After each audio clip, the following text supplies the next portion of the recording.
اعوذ باللہ من الشیطان الرجیم بسم اللہ الرحمن الرحیم سورۃ البقرہ تفہیم القرآن رکوع نمبر 35 أَلَمْ تَرَ إِلَى الَّذِي حَاجَّ إِبْرَاهِيمَ فِي رَبِّهِ أَنْ آتَاهُ اللَّهُ الْمُلْكَ کیا تم نے اس شخص کے حال پر غور نہیں کیا جس نے ابراہیم علیہ السلام سے جھگڑا کیا تھا؟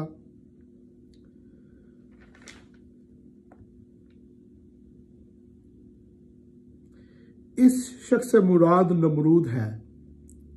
جو حضرت ابراہیم علیہ السلام کے وطن یعنی عراق کا بادشاہ تھا، جسے ہم آج کل عراق کہتے ہیں۔ جس واقعے کا یہاں ذکر کیا جا رہا ہے اس کی طرف کوئی اشارہ بائبل میں نہیں ہے، مگر تلمود میں یہ پورا واقعہ موجود ہے اور بڑی حد تک قرآن کے مطابق ہے۔ اس میں بتایا گیا ہے کہ حضرت ابراہیم علیہ السلام کا باپ نمرود کے ہاں سلطنت کے سب سے بڑے عہدیدار کا منصب رکھتا تھا۔ حضرت ابراہیم علیہ السلام نے جب کھلم کھلا شرک کی مخالفت اور توحید کی تبلیغ شروع کی اور بت خانے میں گھس کر بتوں کو توڑ ڈالا تو ان کے باپ نے خود ان کا مقدمہ بادشاہ کے دربار میں پیش کیا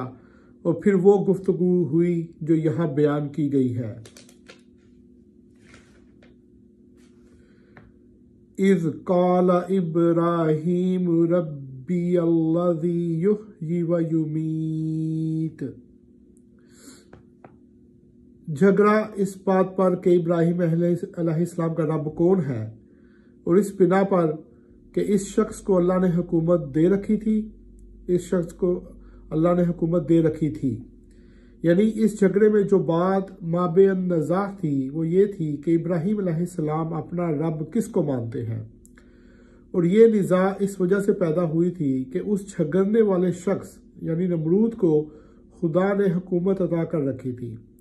ان دو فکروں میں جھگڑے کی نوعیت کی طرف جو اشارہ کیا گیا ہے اس کو سمجھنے کے لیے حسب ذیل حقیقتوں پر نگاہ رہنی ضروری ہے۔ پہلی، قدیم ترین زمانے سے آج تک تمام مشرک سوسائٹیوں کی یہ مشترک خصوصیت رہی ہے کہ وہ اللہ تعالیٰ کو رب الارباب اور خدائے گان کی حیثیت سے تو مانتے ہیں، مگر صرف اسی کو رب اور تنہا اسی کو خدا اور معبود نہیں مانتے۔ دوسری، خدائی کو مشرکین نے ہمیشہ دو حصوں میں تقسیم کیا ہے، ایک فوق الفطری یعنی سپر نیچرل فوق الفطری خدائی جو سلسلہ اسباب پر حکمراں ہے اور جس کی طرف انسان اپنی حاجات اور مشکلات میں دستگیری کے لیے رجوع کرتا ہے۔ اس خدائی میں وہ اللہ تعالیٰ کے ساتھ ارواح اور فرشتوں اور جنوں اور سیاروں اور دوسری بہت سی ہستیوں کو شریک ٹھہراتے ہیں، ان سے دعائیں مانگتے ہیں، ان کے سامنے مراسم میں پرستش بجا لاتے ہیں اور ان کے آستانوں پر نظر و نیاز پیش کرتے ہیں۔ دوسری، تمدنی اور سیاسی معاملات کی خدائی یعنی حاکمیت جو قوانین حیات مقرر کرنے کی مجاز اور اطاعت امر کی مستحق ہو، جسے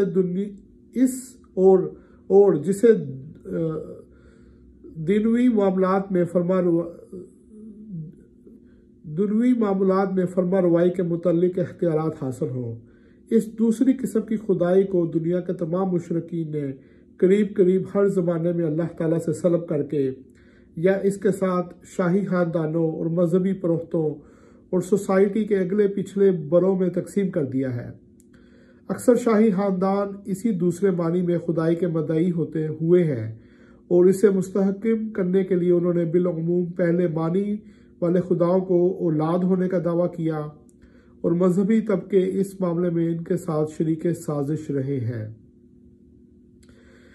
تیسرا، نمرود کے دعوے خدائی بھی اس دوسری قسم کا تھا۔ وہ اللہ تعالیٰ کے وجود کا منکر نہ تھا۔ اس کا دعویٰ یہ نہیں تھا کہ زمین و آسمان کا خالق اور کائنات کا مدبر وہ خود ہے۔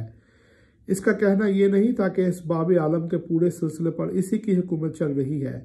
بلکہ اسے دعویٰ اس امر کا تھا کہ اس ملک عراق کا اور اس کے باشندوں کا حاکم مطلق میں ہوں۔ میری زبان قانون ہے، میرے اوپر کوئی بالا تر اقتدار نہیں ہے، جس کے سامنے میں جواب دہ ہوں، اور عراق کا ہر وہ باشندہ باغی و غدار ہے جو اس حیثیت سے مجھے اپنا رب نہ مانے یا میرے سوا کسی اور کو رب تسلیم کرے۔ نمبر 4، ابراہیم علیہ السلام نے جب کہا کہ میں صرف ایک رب العالمین ہی کو خدا اور معبود اور رب مانتا ہوں اور اس کے سوا سب کی خدائی اور ربوبیت کا قطعی طور پر منکر ہوں، تو سوال صرف یہی پیدا نہیں ہوا کہ قومی مذہب اور مذہبی معبودوں کے بارے میں ان کا یہ نیا عقیدہ کہاں تک قابل برداشت ہے، بلکہ یہ سوال بھی اٹھ کھڑا ہوا کہ قومی ریاست اور اس کے مرکزی اقتدار پر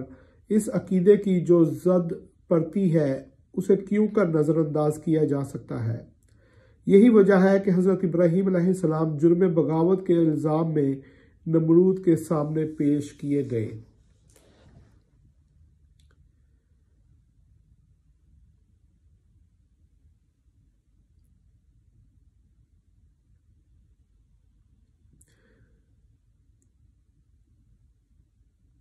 اذ قال ابراہیم ربی الذی یحیی و یمیت، جب ابراہیم علیہ السلام نے کہا کہ میرا رب وہ ہے جس کے اختیار میں زندگی اور موت ہے، قال انا احیی و امیت، تو اس نے جواب دیا زندگی اور موت میرے اختیار میں ہے۔ قال ابراہیم فإن اللہ یأتی بالشمس من المشرق و من المشرق فأت بها من المغرب فبہت الذی کفر۔ ابراہیم علیہ السلام نے کہا اچھا، اللہ سورج کو مشرق سے نکالتا ہے، تو ذرا اسے مغرب سے نکال لا۔ یہ سن کر وہ منکر حق ششدر رہ گیا۔ اگرچہ حضرت ابراہیم علیہ السلام کے پہلے فکرے ہی سے یہ بات واضح ہو چکی تھی کہ رب اللہ کے سوا کوئی دوسرا نہیں ہو سکتا، تاہم نمرود اس کا جواب ڈھٹائی سے دے گیا، لیکن دوسرے فکرے کے بعد اس کے لیے مزید ڈھٹائی سے کہ کچھ کہنا مشکل ہو گیا۔ وہ خود بھی جانتا تھا کہ آفتاب و ماہتاب اسی خدا کے زیر فرمان ہے جس کو ابراہیم علیہ السلام نے رب مانا ہے، پھر وہ کہتا تو آخر کیا کہتا؟ مگر اس طرح جو حقیقت اس کے سامنے بے نقاب ہو رہی تھی، اس کو تسلیم کر لینے کے معنی اپنی متعلق العنان فرما روائی سے دستبردار ہو جانے کو تھا، جس کے لیے اس کے نفس کا طاغوت تیار نہ تھا، لہٰذا وہ صرف ششدر ہی ہو کر رہ گیا، خود پرستی کی تاریکی سے نکل کر حق پرستی کی روشنی میں نہ آیا۔ اگر اس طاغوت کے بجائے اس نے خدا کو اپنا ولی و مددگار بنایا ہوتا تو اس کے لیے حضرت ابراہیم علیہ السلام کی اس تبلیغ کے بعد راہ راست کھل جاتی۔ تلمود کا بیان ہے کہ اس کے بعد اس بادشاہ کے حکم سے حضرت ابراہیم علیہ السلام قید کر دیے گئے، 10 روز تک وہ جیل میں رہے۔ پھر بادشاہ کی کونسل نے ان کو زندہ جلانے کا فیصلہ کیا اور ان کے آگ میں پھینکے جانے کا وہ واقعہ پیش آیا جو سورہ انبیاء میں بیان ہے،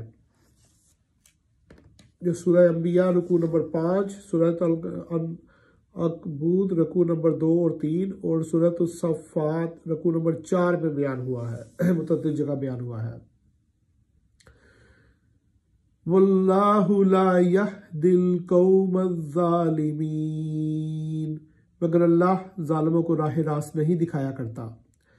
او کالذی مر علی قریۃ وہی خاویۃ علی عروشہا، یا پھر مثال کے طور پر اس شخص کو دیکھو جس کا گزر ایک ایسی بستی پر ہوا جو اپنی چھتوں پر اوندھی گری پڑی تھی۔ یہ ایک غیر ضروری بحث ہے کہ وہ شخص کون تھا اور وہ بستی کون سی تھی۔ اصل مدعا جس کے لیے یہاں یہ ذکر لایا گیا ہے صرف یہ بتانا ہے کہ جس نے اللہ تعالیٰ کو اپنا ولی بنایا تھا اسے اللہ نے کس طرح روشنی عطا کی۔ شخص اور مقام دونوں کی تعین کا نہ ہمارے پاس کوئی ذریعہ ہے نہ اس کا کوئی فائدہ، البتہ بات کے بیان سے یہ ظاہر ہوتا ہے کہ جن صاحب کا یہ ذکر ہے وہ ضرور کوئی نبی ہوں گے۔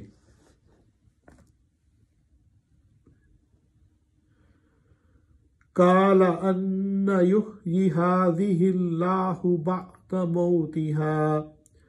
اس نے کہا یہ آبادی جو ہلاک ہو چکی ہے اسے اللہ کس طرح دوبارہ زندگی بخشے گا؟ اس سوال کے یہ معنی نہیں ہے کہ وہ بزرگ حیات بعد الموت کے منکر تھے یا انہیں اس میں شک تھا، بلکہ دراصل وہ حقیقت کا عینی مشاہدہ چاہتے تھے جیسا کہ انبیاء علیہ السلام کو کرایا جاتا رہا ہے۔ فَأَمَاتَهُ اللَّهُ مِئَةَ عَامٍ ثُمَّ بَعْثَهُ،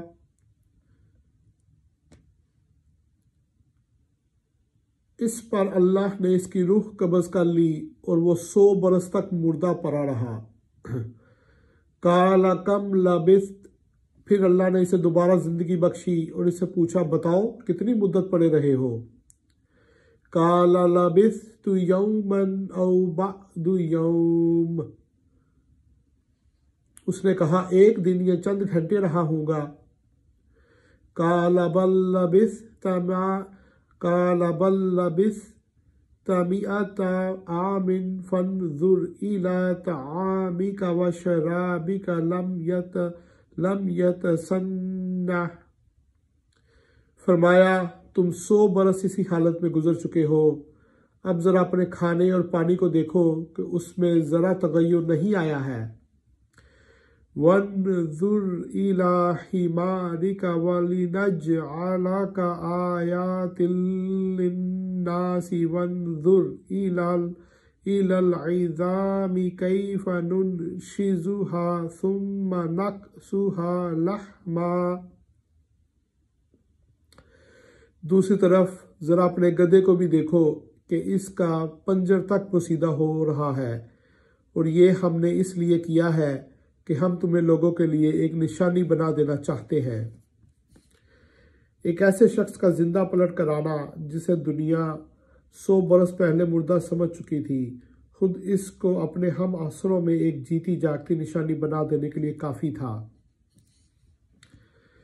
فَلَمَّا تَبَيَّنَ لَهُ،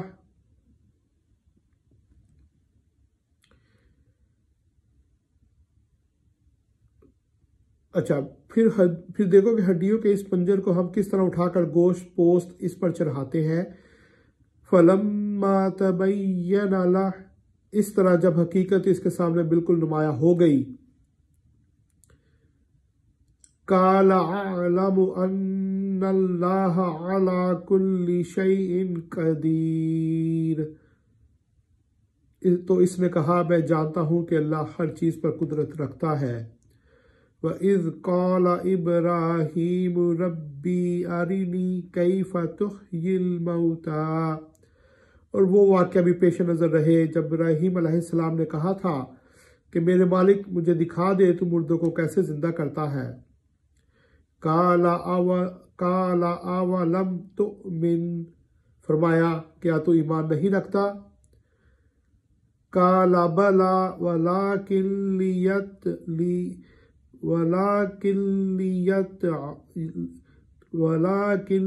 لِيَطْمَئِنَّ قَلْبِي، اس نے عرض کیا کہ ایمان تو رکھتا ہوں مگر دل کا اطمینان درکار ہے، یعنی وہ اطمینان جو مشاہدہ عینی سے حاصل ہوتا ہے۔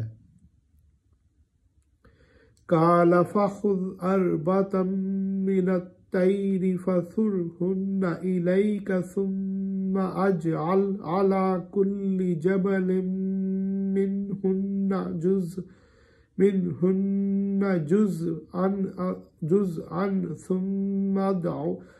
ثُمَّ ادْعُهُنَّ يَأْتِينَكَ سَعْيًا، فرمایا اچھا تو 4 پرندے لے اور ان کو اپنے سے مانوس کر لے، پھر ان کا ایک ایک جز ایک ایک پہاڑ پر رکھ دے، پھر ان کو پکار وہ تیرے پاس دورے چلے آئیں گے۔ وَاعْلَمْ أَنَّ اللَّهَ عَلَىٰ عَزِيزٌ حَكِيمٌ، خوب جان لے کہ اللہ نہایت با اقتدار اور حکیم ہے۔